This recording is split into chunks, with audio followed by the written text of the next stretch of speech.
네, 우리 성가대 귀한 찬양 감사드립니다. 네, 정말 아름답고 귀한 말씀 우리의 생명이 될 줄 믿습니다. 아멘. 네, 여러분 오늘 함께 볼 말씀은 사복음서에 모두 등장하는 향유 옥합을 예수님께 드린 한 여인에 대한 이야기입니다. 한 여인이 예수님께 향유 옥합을 드렸다는 이야기는 우리 모두가 익히 알고 있는 널리 알려진 이야기입니다. 향유 옥합은 사복음서에 모두 실려 있는 내용인데 네 편 이야기가 조금씩 서로 다릅니다. 그렇기 때문에 성경을 읽는 우리들이나 아니면 연구한 학자들에게 조금은 혼동을 주기도 합니다. 또한 이 복음서 저자들은 이 향유옥합 사건에 등장하는 인물들에 대한 설명을 하나도 하지 않았어요. 그래서 우리는 이 인물들이 어디에서 나온 사람인지, 이전에 어디서 나왔던 사람인지, 아니면 누구의 남편인지, 누구의 자식인지에 대해서 전혀 모르는 상태에서 본문을 읽어야 합니다. 또한 배경에 대한 설명도 전혀 없기 때문에 이 이야기가 어떠한 맥락 속에서 어떠한 이유 때문에 이러한지에 대해서도 거의 못하고, 대부분을 사건에 등장한 단서들을 통해서 추측하면서 읽어야 되는 이런 안타까운 점들이 있습니다. 학자들에 따라 다르긴 하지만 대체로 이 향유옥합 사건은 한 여인이 예수님께 향유를 드리는 사건이 비슷한 사건이 2번 이상 일어났던 것으로 추측이 됩니다. 대표적으로 누가복음에 있었던 이 향유옥합 사건은 예수님의 사역 초기에 갈릴리 지역에서 일어났던 사건이기 때문에 다른 세 복음서에 기록된 기록들과 확연히 구분되는 별개의 사건으로 보고 있습니다. 누가복음 그렇죠? 그런데 마태, 마가, 요한복음에 나타난 이 향유옥합 사건은 예루살렘 인근에 있는 베단이라는 마을에서 예수님이 십자가 고난을 며칠 앞두고 일어난 사건이라는 점에서 시간적으로 일치하고 공간적으로 일치하기 때문에 동일한 사건인 걸로 우리가 보고 있습니다. 우리가 오늘 함께 볼 말씀은 마태, 마가, 요한복음에 기록되어 있는 이 2번째 향유옥합 사건이 되겠습니다. 예수님께 향유옥합을 부은 이 여인에 대해서 마태와 마가는 익명 처리합니다. 이 사람이 누구인지 우리는 마태, 마가 복음 보고는 도무지 알 수가 없어요. 하지만 사도 요한은 이 여인이 베다니에 사는 마리아라는 여인이라고 정확히 그 실명을 밝혀주고 있습니다. 그래서 덕분에 우리는 요한 덕분에 이 여인의 정체에 대해서 그나마 좀 알 수 있게 된 것이죠. 베단이란 마을은 예루살렘에서 동쪽으로 한 3km 정도 떨어진 아주 가까운 마을이었습니다. 우리 서울로 보면은 남양주나 하남 정도의 위치에 있다고 우리가 볼 수 있겠죠. 근데 이 베단이라는 동네의 이름을 해석해 보면은 베트는 히브리어로 누구누구의 집이란 뜻이고, 아니는 슬픔 혹은 고통이라는 의미를 가지고 있습니다. 그러니까 이 베다니는 대체로 가난하거나 병을 앓고 있어서 예루살렘에서 밀려난 사람들이 서로 모여서 살아가는 달동네 혹은 빈민촌과 같은 곳이었다는 것을 우리는 알 수 있습니다. 그러니까 슬픈 사람들, 고통받는 사람들이 세상에 떠밀려서 모여 살고 있는 동네가 바로 이곳 베다니인 것입니다. 베다니 마을에는 한 집에 세 남매가 서로 모여 살고 있는 집이 하나 있었습니다. 그 집에는 나사로, 마르다, 마리아라는 세 명의 남매가 살고 있었습니다. 이 세 남매의 정확한 이 누가 첫째고 누가 둘째고 누가 셋째인지에 대해서는 알기가 쉽지 않아요. 하지만 추측해 보건대 마르다의 집이라고 하는 것으로 보아서 아마 마르다가 장녀가 아니었을까라는 추측을 하게 되고, 그리고 마리아는 마르다의 동생이라는 구절이 있는 것으로 보아 아마 막내가 아니었을까라는 그런 추측을 하게 됩니다. 그렇다면은 마르다가 첫째, 나사로가 둘째, 마리아가 막내딸, 이렇게 추측해 볼 수 있게 되겠죠. 또한 성인이라고 이 세 명의 남매는 모두 성인이었던 것 같습니다. 이 성인인 세 남매가 한 집에 모여 사는 것은 이 당시의 고대 이스라엘 사회에서는 되게 독특한 가족의 형태였습니다. 지금은 결혼하지 않고 사는 사람들도 있지만 이 당시 시대에는 혼기가 차면은 결혼하는 것이 당연한 시대였고, 심지어 좋은 풍습이 있었기 때문에 남자는 이제 20대, 여자는 이제 10대 후반이 되면은 이제 혼인하는 것이 일반적이었습니다. 우리나라도 불과 100년 전까지만 해도 그러한 전통이 남아 있었죠. 그런데 성인이 된 세 남매가 결혼도 하지 않고 한 집에 옹기종기 모여 살고 있다는 것 자체가, 이 정확히는 모르겠지만 이 가정에는 우리가 알 수 없는 어떤 사연이 말 못할 사연이 있는 것이 아닌가라는 그러한 생각을 해보게 됩니다. 어느 날 이 슬프고 비참한 동네 베다니에 예수님께서 찾아오십니다. 마르다는 예수님을 자기 집으로 초청했습니다. 그리고 예수님께서는 이 세 남매 마르다, 마리아, 나사로의 집에 이제 들어가셔서 그 집에서 베다니 사람들을 모으시고 그 사람들에게 복음을 선포하시고 가르치셨던 것 같습니다. 힘들고 암담한 삶을 살아가고 있던 이 베다니 사람들에게 예수님께서 전하신 이 십자가 십자가 아니죠. 예수님께서 전하신 이 복음은 정말 간절한 소망이 되었을 것입니다. 이 복음은 삼남매에게도 굉장히 큰 힘이 되었고 큰 소망이 되었습니다. 마르다, 마리아, 나사로는 정말 예수님 말씀을 열심히 배우고 열심히 듣고 열심히 믿었던 것 같습니다. 마리아 같은 경우에는 예수님의 발치니까 예수님 바로 앞이죠. 바로 앞에 앉아서 말씀을 듣느라고 부엌에서 언니가 혼자서 일하고 있는 것조차도 까먹을 정도로 굉장히 열심히 예수님의 말씀을 들었다고 이렇게 기록이 되어 있습니다. 또한 마르다의 신앙 고백을 우리는 이제 요한복음 통해서 찾을 수 있는데 요한복음 24장과 27, 요한복음 11장 24절과 27절 보면 이렇게 말하고 있습니다. 함께 읽어볼까요? 마르다의 신앙 고백을 읽어보겠습니다. 마르다가 이르되 마지막 날 부활할 때에는 다시 살아날 줄을 내가 아니이다. 이르되 주여 그러하외다. 주는 그리스도시요 세상에 오시는 하나님의 아들이신 줄을 내가 믿나이다. 아멘. 여러분, 예수님을 3년을 졸졸 따라다닌 제자들조차도 예수님께서 어떤 분이신지 갈피를 잡지 못하고 이스라엘 왕국을 다시 세우실 왕으로 오해하고 있었던 것을 우리는 기억할 수 있습니다. 그에 비해서 요한복음 11장에서 우리가 찾을 수 있는 이 마르다의 신앙 고백은 오류도 없고 복음을 정확하게 고백하고 있다는 것을 우리는 볼 수 있습니다. 가이사랴 빌립보에서 베드로가 예수님께 했던 그 신앙 고백에 결코 뒤처지지 않는 정말 귀한 신앙 고백인 것을 우리는 볼 수 있습니다. 이처럼 삼남매는 예수님을 정말 각별히 생각하면서 열심히 따랐고 그리고 예수님께서도 이 세 남매를 무척이나 사랑하셨던 걸로 보입니다. 사도 요한은 요한복음 11장 5절에서 이 말씀을 정확히 기록하고 있습니다. 함께 읽어보겠습니다. 예수께서 본래 마르다와 그 동생 나사로를 사랑하시더니 아멘. 복음서에서 이렇게 명시적으로 예수님께서 누군가를 사랑하신다는 기록은 굉장히 드뭅니다. 그만큼 예수님께서는 베다니 삼남매를 특별히 사랑하셨고 또 베다니 삼남매 역시 예수님을 열심히 따랐던 것을 우리는 알 수 있습니다. 그런데 어느 날부터 이 베다니 삼남매에게 어두운 비극의 그림자가 들이옵니다. 오라버니 나사로가 아프기 시작하더니 이 나사로의 병세가 점점 심각해지는 것이었습니다.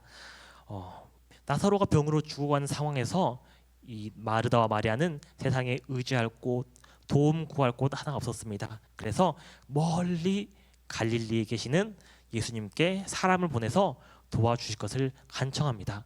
갈릴리에서 예루살렘까지 거리는 굉장히 멉니다. 100km 이상 떨어져 있는데 베다니는 예루살렘 옆에 붙어 있으니까 당연히 그 거리가 굉장히 멀겠죠.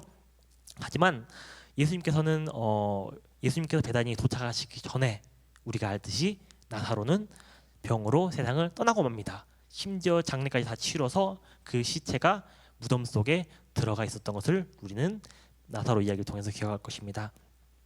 세 남매가 서로 의지하면서 오손도손 살고 있었는데 그 중에서 한 명이 세상을 떠나게 되었으니 남은 이 두 여인 마르다와 마리아의 마음에 상심이 얼마나 컸을까요? 슬픔이 얼마나 컸을까요? 요한은 요한복음 11장에서 나사로를 잃은 마르다와 마리아의 슬픔을 정말 생생하게 묘사합니다. 요한복음 11장 32절과 33절 읽어보겠습니다. 마리아가 예수 계신 곳에서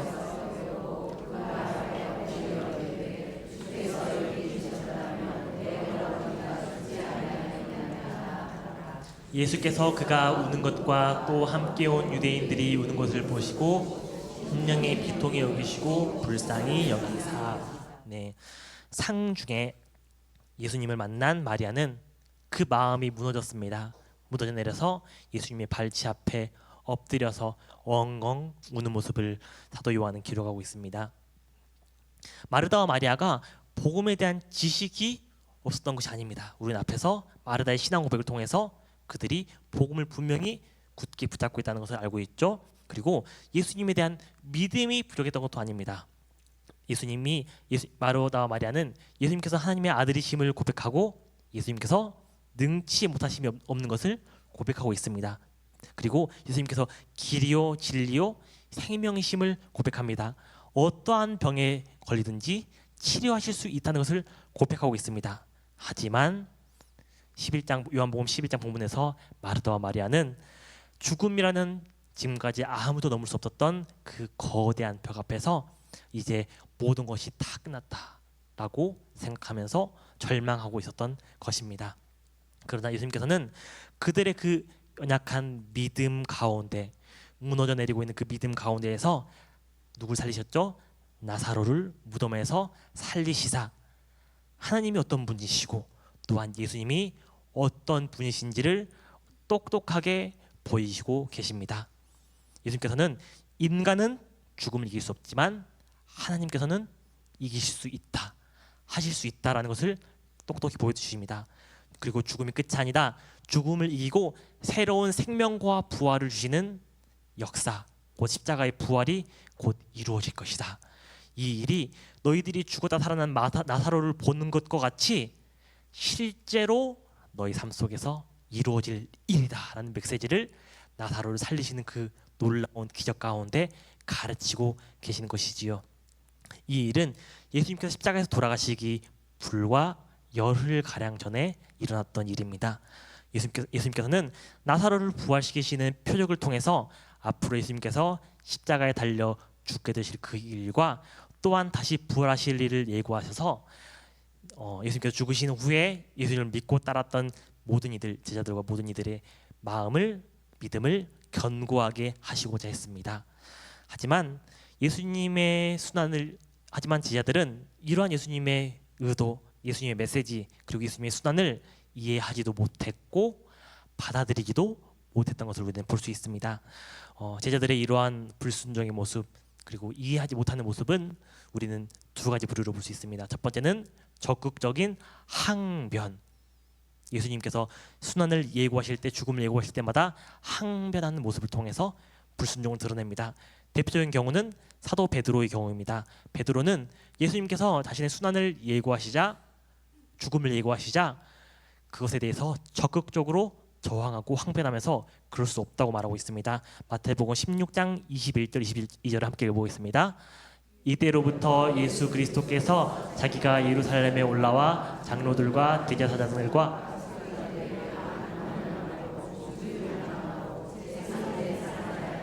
비로소 나타내시니 베드로가 예수를 붙들고 항변하여 이르되 주여 그러마옵소서 결코 죽게 미치지 아니하리이다. 아멘. 네. 사도 베드로는 예수님께서 자신의 순환과 죽음과 부활을 예고하시자 거기에 대해서 예수님 그러실 수 없습니다라고 하면서 저항하고 항변합니다. 아니 예수님, 제가 그물이고 배고 아버지고 다 던져버리고 예수님 쫓아다닌 지가 지금 3년째인데 아니 갑자기 죽겠다고 하시면은 어떡합니까? 저는 절대 그렇게 하도록 내버려둘 수 없습니다라고 저항하는 모습을 우리는 볼 수 있습니다. 베드로처럼 적극적으로 저항하지 않지만 소극적으로 저항하는 이들도 있었습니다. 두 번째 부류는 기억의 삭제입니다. 예수님께서는 공생의 기간 동안 자신이 십자가에서 고난당한 죽게 되실 일을 수없이 여러 차례 계속 반복해서 말씀하셨습니다. 그리고 나사로의 부활 사건을 통해서 3D, 4D로 생생하게 예고편을 보여주셨죠. 하지만 제자들 대부분은 그것을 원치 않았습니다. 그리고 기억하고 싶지도 않았습니다. 그래서 예수님 옆에서는 아무 말도 안 하고 있었지만 그 메시지를 받아들일 생각이 전혀 없었기 때문에 한 귀로 듣고 한 귀로 그냥 흘려 보냈습니다. 덕분에 이들은 예수님께서 수단당하신다는 사실, 부활하신다는 사실을 전혀 예측하지도 못했고 전혀 기억하지도 못했습니다. 그래서 실제로 예수님의 죽음과 부활을 마주치자 금시초문, 이거 처음 들어본 이야기인데 라는 것처럼 굉장히 완전히 정말 낯선 이야기처럼 행동했던 것을 우리는 기억할 수 있습니다. 제자들이 보여줬던 모습, 그것이 머릿속에서 지워버리는 소극적인 기억 상실이든지 아니면은 베드로와 같은 적극적인 항변이든지 간에 동일하게 예수님께서 앞으로 걸어가셔야 될 그 십자가의 길, 그리고 그 길을 계획하신 하나님의 뜻을 나는 받아들일 의사가 없습니다라고 고백하는 불순종의 모습이었습니다. 그러나 우리는 오늘 본문에서 제자들과 대조되는 마리아의 순종을 발견할 수 있습니다.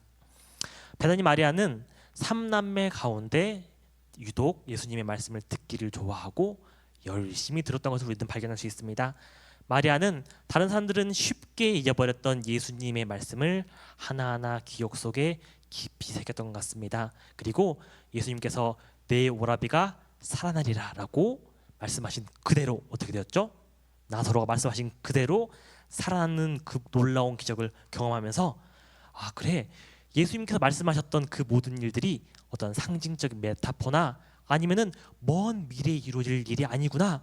예수님께서 말씀하셨던 것들, 내가 하나님의 아들이다, 나에게 능치 못함이 없다, 나를 통해 영원한 생명을 얻는다, 이런 말씀들이 지금 내 삶 속에서 실제로 이루어질 하나님의 역사구나라고 깨닫게 된 것 같습니다. 그런데 이렇게 되자 마리아는 굉장히 슬픈 결론에 도달하게 됩니다. 예수님께서 계속 자신의 죽음에 대해서 얘기하고 계시죠. 그렇다는 것은 예수님께서 말씀하신 그대로 그 십자가에서 돌아가시게 될 것이라는 사실입니다. 마리아는 예수님의 말씀을 잊어버리지도 않았고 자기가 편한 대로 이해하기 편한 대로 변형하거나 왜곡해서 받아들이지도 않았으며 예수님의 죽음에 항변하거나 그것을 막기 위해서 누구처럼 칼을 준비하지도 않았습니다. 마리아는 예수님께서 걸어가셔야 될 사명의 길이 있다면은 내가 너무 사랑하는 예수님을 떠나보내야 하는 것이 너무 슬프고 안타깝고 또한 이해가 되지 않을지라도 그 길을 걸어가시는 것을 도와드리고 준비하는 것이 자신이 마땅히 해야 될 일이라고 생각했던 것 같습니다. 나사로를 살리신 이후에 예수님께서는 베다니를 잠시 떠나서 에브라임이라는 동네에 잠시 머물렀다가 다시 베다니로 돌아오십니다. 이 날이 십자가에 달리시기 6일 전입니다. 예수님께서 돌아오시자 베다니에서는 예수님을 위한 큰 잔치를 열었습니다. 아마 나사로를 살리신 일에 대해서 감사하기 위해서 잔치를 열었던 것 같습니다. 잔치는 베다니에 살고 있는 나병 환자 시몬이라는 사람 집에서 열렸는데 우리는 이 시몬과 베다니 삼남매의 관계에 대해서 정확히 알 수 없지만 아마 마을 사람들 모두가 모이는 큰 잔치에 이 나병 환자 시몬이 자기 집을 장소로 제공한 게 아닌가라는 추측을 하게 됩니다. 마더니 마리아는 늘 그랬듯이 사람들 대접하기 위해서 전을 열심히 부치고 있었고 나사로는 예수님과 다른 사람들과 둘러앉아서 함께 담소를 나누고 있었습니다.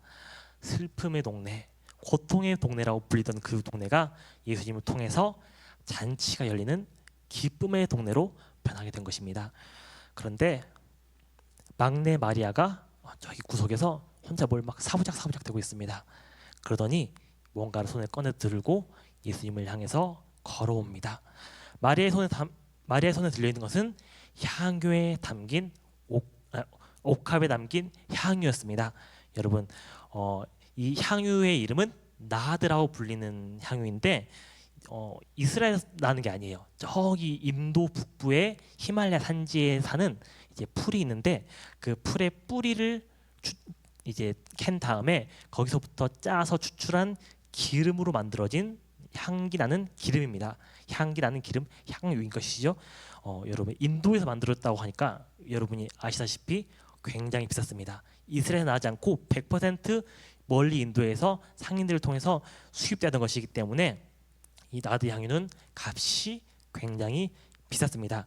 우리 가룟 유다의 진품 명품 감정에 따르면은 나드 향유의 이 한 근의 가치는 대략 300데나리온이라고 말하고 있습니다. 여러분 일용직 노동자가 하루 일하는 그 품삯이 1데나리온입니다. 근데 우리가 1년에 주일 토요일 빼면 대략 260일 일하니까 주말에도 쉬지 않고 일해서 1년은 모아야지. 그리고 먹지도 않고 쓰지도 않고 한 푼도 안 쓰고 1년을 모아야지 벌 수 있는 고가의 물건이죠. 제가 한번 한국의 시세로 환산해 보았는데 이제 한국의 최저시급 대략 10,000원으로 해서 하루 9시간 일하고 곱하기 300일 하면은 대략 2,700만 원 정도가 나왔습니다. 마리아가 들고 있던 그 향유는 대략 2,700만 원짜리 굉장히 비싼 향유인 것이죠. 가격을 듣고 가룟 유다가 심정이 이해되신 분이 계십니까? 네. 네, 워낙 비싸다 보니까 이 향유는 함부로 쓸 수 있는 물건이 아니었습니다. 이스라엘 여인들은 성인이 되기 전까지 옥합을 이렇게 산 다음에 나들을 조금씩 사서 옥합에 채워 넣었습니다. 그렇게 해서 옥합에 가득 차게 되면은 그거를 결혼할 때 지참금으로 들고 갑니다. 그런 다음에 이제 결혼 생활 이후에 이제 기간 동안 굉장히 특별한 일이 있을 때 이 향유를 한 방울씩 똑 떨어뜨렸습니다. 언제 이제 남편하고 처음 이제 합방할 때 이제 머리맡에 한 방울 똑 떨어뜨리고, 그리고 이제 집에 귀한 손님 오셨을 때 한 방울 똑 떨어뜨리고, 그리고 이제 집에서 이제 아들이 대학에 합격했거나 이제 취직했을 때 한 방울 똑 떨어뜨리고, 이렇게 해서 한 방울 떨어뜨리면은 이제 어떻게 될까요? 이게 굉장히 향이 강했다 그래요. 한 방울 떨어뜨리면은 그 향이 온 집에 가득 찼다고 이렇게 말하고 있습니다. 이제 그러다가 그렇게 아껴서 한 방울씩 사용하다가 마지막에 이제 얼마 남았을 거 아니에요. 이제 남편이 먼저 세상을 떠나게 되면은, 보통 이제 남성이 여성보다 이제 수명이 짧잖아요. 그래서 남편이 먼저 세상을 떠나게 되면은 남은 향유를 전부 남편의 시신위에 부었다고 합니다. 그렇게 해서 방부제로 사용했다고 합니다. 그렇게 이 향유 한 옥합은 한 여인이 자신의 평생에 걸쳐서 사용하는 것이었기 때문에 곧 한 여인의 평생의 삶이 담겨 있는 것이라고 우리가 볼 수 있는 것입니다. 지금과 달리 고대 시대에는 이제 여성의 사회 참여가 굉장히 제한되어 있었죠. 그렇기 때문에 어떤 여인이 꿈꿀 수 있는 가장 큰 꿈이 무엇이었을까요? 아마 대부분은 결혼해서 남편과 행복한 가정을 이루는 굉장히 소박한 꿈을 꾸고, 그 꿈이 아마 그 여인들의 삶의 전부였을 것입니다. 아마 마리아도 똑같지 않았을까 생각합니다. 마리아도 자신이 시집갈 그날을 상상하면서 평생 향유를 조금씩 사서 모았을 것입니다. 그렇게 모인 향유가 옥합에 가득 차서 한 근이 되었습니다. 그리고 이 향유 한 옥합은 그렇기 때문에 마리아의 앞으로의 평생의 미래가 담겨 있는, 자신이 가지고 있는 가장 귀한 소중한 물건이었을 것입니다. 하지만 예수님을 만난 이후로 마리아의 삶은 완전히 180도 달라졌습니다.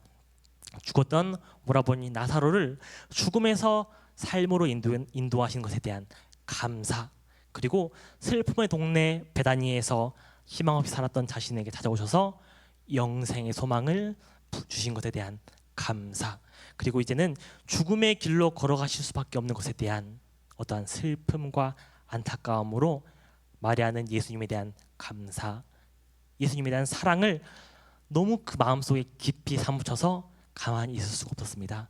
그래서 예수님께 받은 이 많은 사랑과 감사를 어떻게 해서든지 예수님께 돌려드리고 싶었습니다. 마리아는 들고 있는 옥합을 깨트립니다.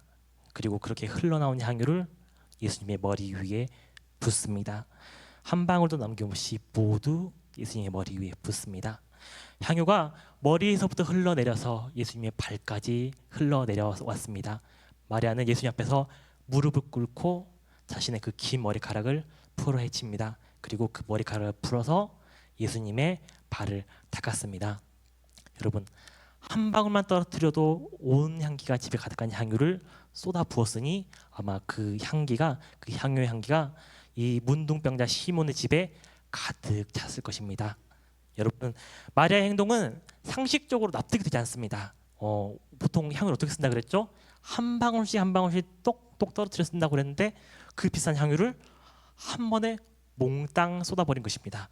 고대 근동에서는 어떤 여인의 머리카락인 것은 그 여인의 존엄 그리고 명예를 상징합니다.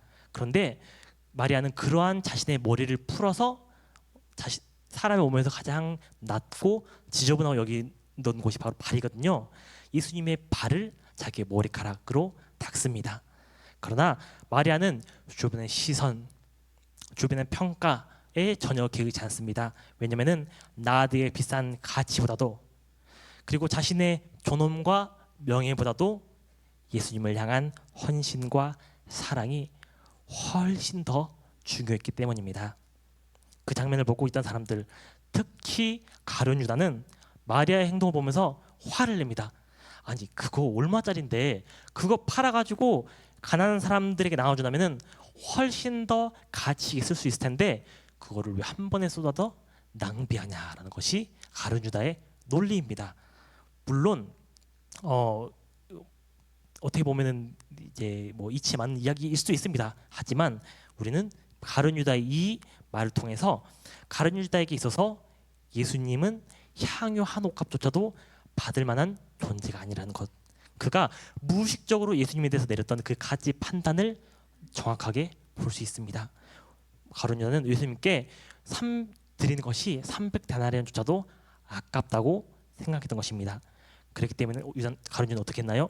얼마 뒤에 예수님을 배신하고 30데나리온, 노예 한 명의 값에 예수님을 팔아넘기는 그런 행동을 하게 됩니다.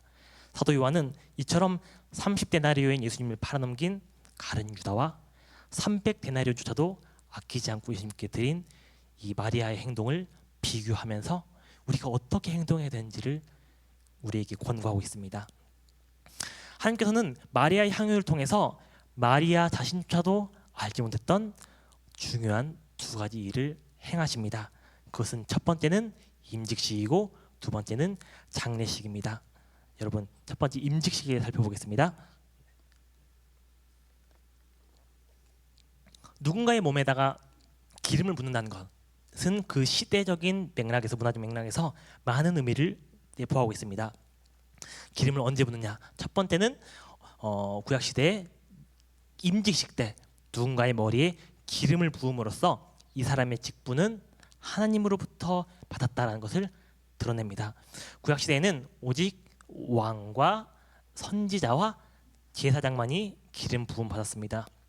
여러분, 예수님이 삼중직 아시죠? 예수님께서는 왕으로 이 땅에 오셨습니다. 그런데 예수님의 왕직은 이 땅의 인간들이 할 수 없는 선한 통치를 이루실 진정한 세상의 왕으로서 오셨습니다. 또한 예수님께서는 선지자로 이 땅에 오셨습니다. 그러나 인간 선지자가 밝히 예언할 수 없었던 하나님의 계시를 완성하기 위해 진정한 선지자로서 이 땅에 오셨습니다. 또한 예수님께서는 제사장으로서 이 땅에 오셨습니다. 그러나 짐승의 피로는 씻을 수 없는 우리의 죄를 완전히 씻으시고 하나님과 우리 사이를 화평케 하시는 진정한 제사장으로서 이 땅에 오셨습니다. 하나님께서는 사무엘이 다윗의 머리에 기름을 부으며 그를 왕으로 삼은 것처럼 향유를 붓는 그 마리아의 손으로 예수님의 임직식을 행하게 하셨습니다. 이를 통해서 예수님께서 왕이요 선지자요 제사장이며 하나님으로부터 기름 부음 받은 메시아라는 것을 드러내고 세상에 선포하게 하신 것입니다. 또한 마리아가 향유를 부은 것은 장례식의 의미 역시 가지고 있습니다. 근동 지역에서는 사람이 죽었을 때 시신에 기름을 부어서, 특히 향유를 부어서 그 시신의 부패를 늦추고 또한 시체를 깨끗하게 하는 작업을 했습니다. 이러한 관습은 고인의 존엄을 기린다는 의미 역시 담고 있습니다. 예수님께서는 향유를 붓는 마리아의 행동에 대해서 예수님의 십자가의 죽음을 예비하고 준비하는 의미가 있다는 것을 밝히십니다. 우리 함께 마가복음 14장 8절 한번 읽어보겠습니다. 함께 읽어보겠습니다. 그는 힘을 다하여 내 몸에 향유를 부어 내 장례를 미리 준비하였느니라. 아멘. 여러분, 예수님께서는 잡히신 후에 빌라도의 졸속 재판으로 말미암아 하루 만에 십자가에서 돌아가셨고, 그리고 그 다음 날이 안식일이었기 때문에 급하게 구울에 매장되셨다는 것을 우리 알고 있습니다.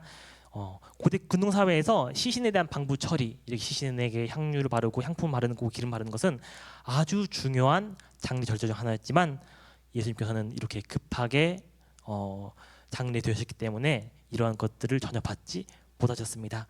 안식일이 끝난 후에서야 이제 여인들이 향품과 기름을 챙겨서 무덤에 찾아갔지만 이미 그때 예수님께서는 부활하신 뒤였습니다. 그렇기 때문에 결국 예수님의 몸에 실제로 향유가 부어진 순간, 향품이 부어진 순간은 마리아가 예수님께서 살아계실 때 오늘 본문에서 부어드린 것이 유일한 순간이었습니다. 그렇기 때문에 마리아의 이 행동은 예수님의 장례를 준비하는 것이 되었던 것입니다. 물론 마리아가 이것을 예상하지는 못했겠죠. 하지만 하나님께서는 마리아를 통해서 예수님의 장례를 미리 행하시고, 그리고 세상 가운데에서 예수님의 십자가 죽음이 곧 임박하셨음을 예고하시고 또한 준비하게 하셨던 것입니다.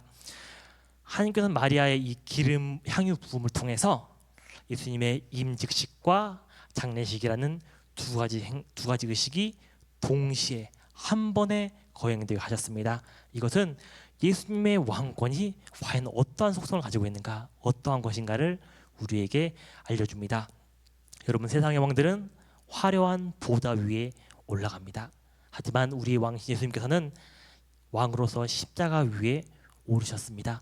세상의 왕들은 영광을 취하기 위해서 왕 위에 오릅니다. 그러나 우리의 왕 되신 예수님께서는 십자가의 고난과 죽음을 통해서 그분의 왕 위에 오르셨습니다. 세상의 왕들은 힘과 권력으로서 세상을 다스립니다. 그러나 우리의 왕 되신 예수님께서는 우리를 대신해서 자신을 내어주시는 자기 희생과 사랑과 섬김으로써 세상을 다스리신 것을 우리는 볼 수 있습니다. 예수님께서는 이러한 것을 이미 마가복음을 통해서 우리에게 가르치셨습니다. 마가복음 10장 42절 45절까지 함께 읽어보겠습니다. 예수께서 이르시되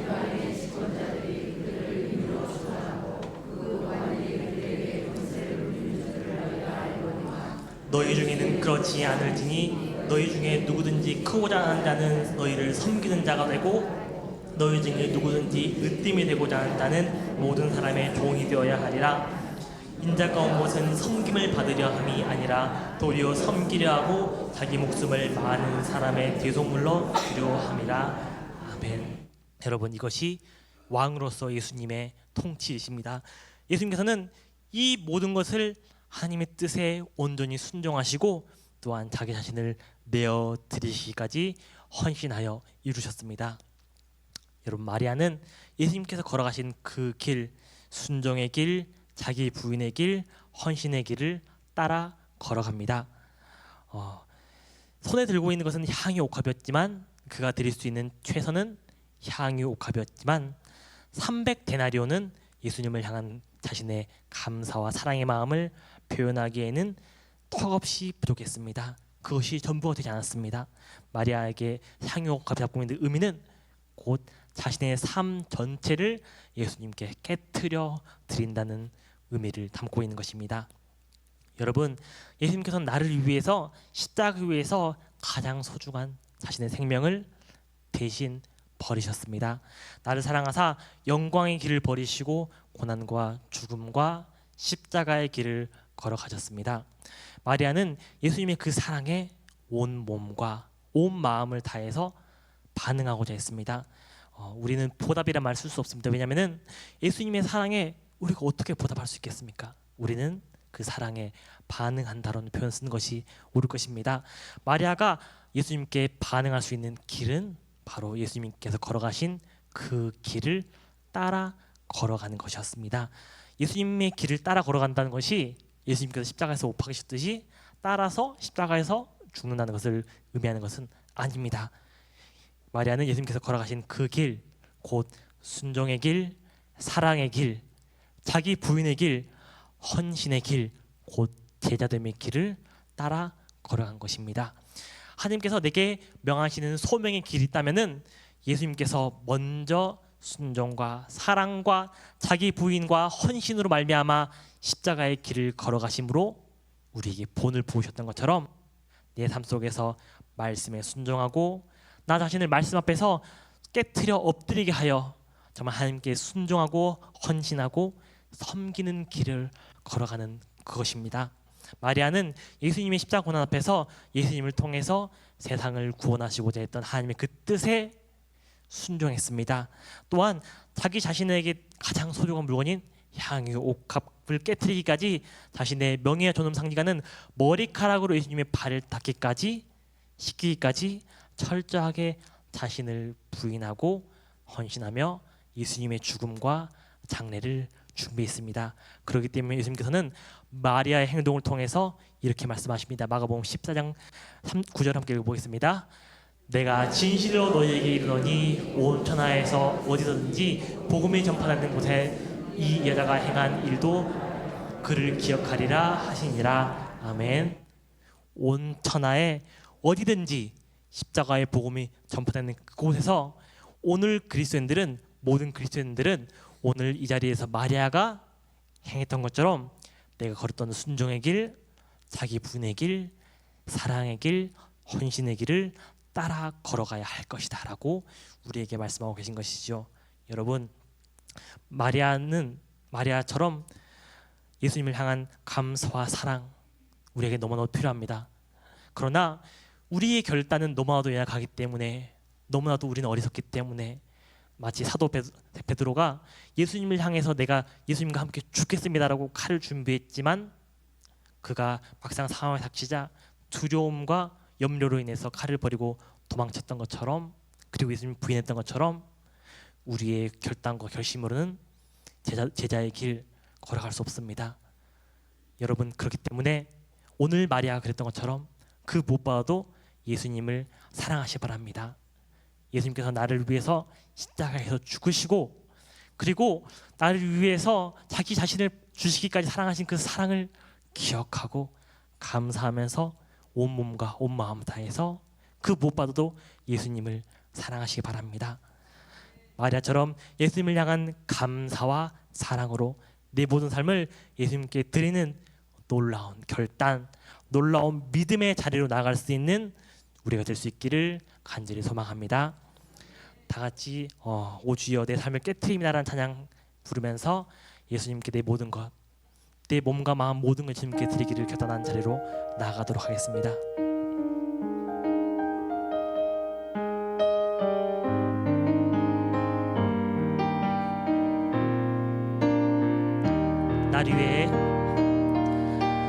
날 위해 십자가에서 깨뜨리신 사랑, 오늘도 그 사랑 안에 나 거합니다. 주님의 사랑 내 안에 있고 주님의 사랑 날 강권하니 나 오늘도 주께 내 삶을 깨뜨립니다. 처음부터 부르겠습니다. 날 위해 십자가에서 깨뜨리신 사랑, 오늘도 그 사랑 안에 나 거합니다.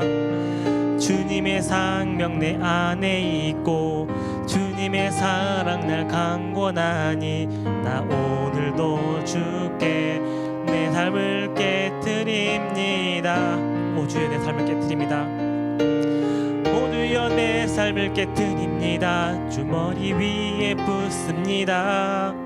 내 모든 삶과 생명을 주님 얻으소서. 오 주여 내 삶을 깨뜨립니다. 오 주여 내 삶을 깨뜨립니다. 내 위에 붓습니다. 주님께라면 아깝지 않습니다. 내 눈을 열어주셔서 주의 같이 보도록 내 앞에 주신 가 비할 것은 없어. 내 남은 것이 아낌없이 다 드립니다. 만 위하여 아무도 처음부터 부르겠습니다. 날 위해 십자가에서 깨뜨리신 사랑, 오늘도 그 사랑 안에 나 거합니다. 주님의 사랑 내 안에 있고 주님의 사랑 나 강권하니 나 오늘도 주께 내 삶을 깨뜨립니다. 오 주여 내 삶을 깨뜨립니다. 오 주여 내 삶을 깨뜨립니다. 주머니 위에 붓습니다. 내 모든 삶과 생명을 주님 얻으소서.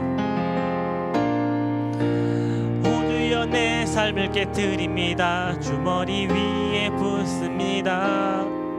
주님께라면 아깝지 않습니다. 이 시간 다 같이 기도할 때 정말 마리아 그랬던 것처럼 주님께서 내 삶을 나를 위해서 십자가에서 당신의 삶을 모두 주신 것처럼 나 역시 나의 모든 것 주님께 아끼지 않고 모두 드리겠습니다. 주님의 그 선신의 길, 사랑의 길, 순종의 길, 자기 부인의 길을 나 역시 따라 걸어가겠습니다라고 다 함께 결단하면서 함께 기도하도록 하겠습니다. 함께 기도하도록 하겠습니다. 하나님 아버지 감사합니다. 하나님 아버지 나를 사랑하시사 예수 그리스도 땅에 보내셔서 왕 되신 분께서 나를 위해서 십자가에서 자기 생명 주시기까지 사랑하신 것 주님 내가 깨닫게 하옵소서.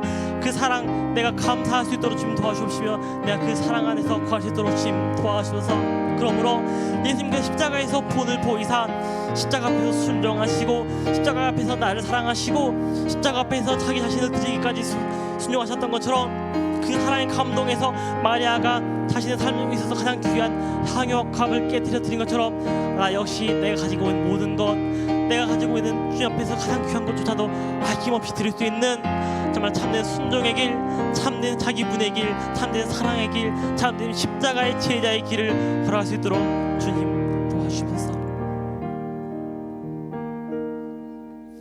하나님 아버지 감사합니다.